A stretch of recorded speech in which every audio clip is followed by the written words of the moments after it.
na današnji tiskovni predstavitvi v zvezi z pozivom vladi in ministru za promet, dr. Patriku Vlačiču, da prekine postopek javnega razpisa za elektronsko cestninjenje v prostem prometnem toku.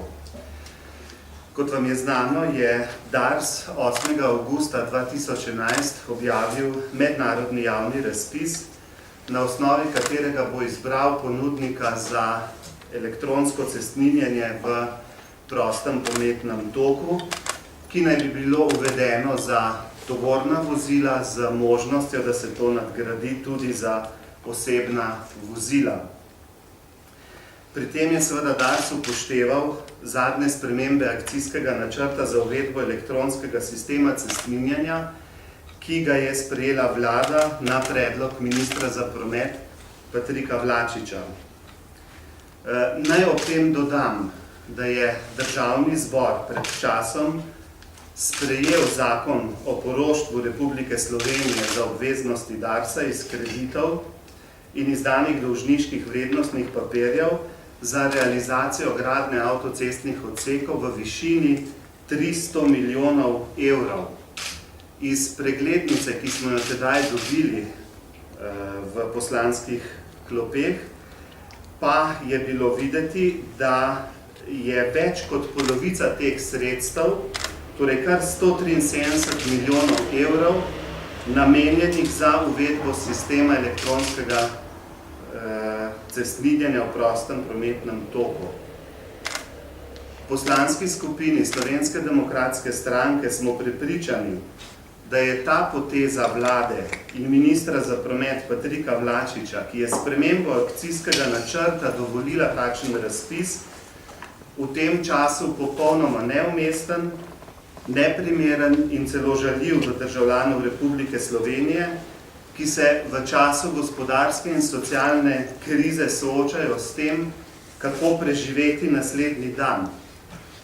S tem razpisom pa se očitno še tik pred odhodom te vlade želi poskrbeti zgolj za dodatno polnjenje žepov, očitno primernih ponudnikov, saj naj bi po nekaterih namigih bil razpis prirejen.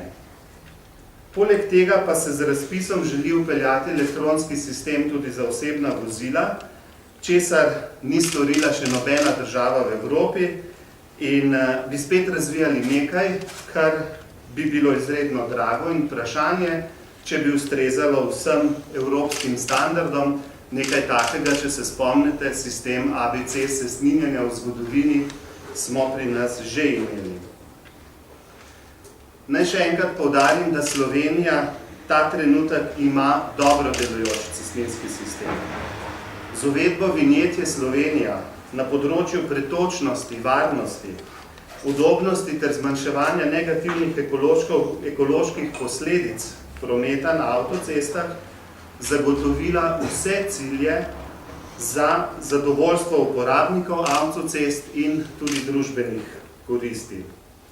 Poleg tega tudi ne drži očitek, ki je izpostavljen v akcijskem načrtu vlade, če ste ga pogledali, in je zavajajoč, da se bo zaradi vinjet zbralo manj denarja iz naslovov cestnin, in sicer po projekcijah vlade za leti 2009 in 2010 je celo opisano, je bilo predvidenih zgolj 200 milijonov evrov zbranih cestnin. To pa ne drži.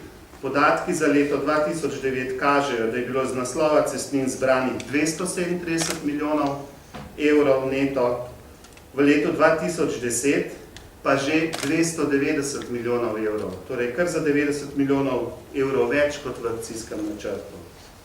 Tudi podatki DARS-a v številu prodanih vinjet za prvo polovico letošnjega leta kažejo, da jih bo prodanih več kot v lanskem letu.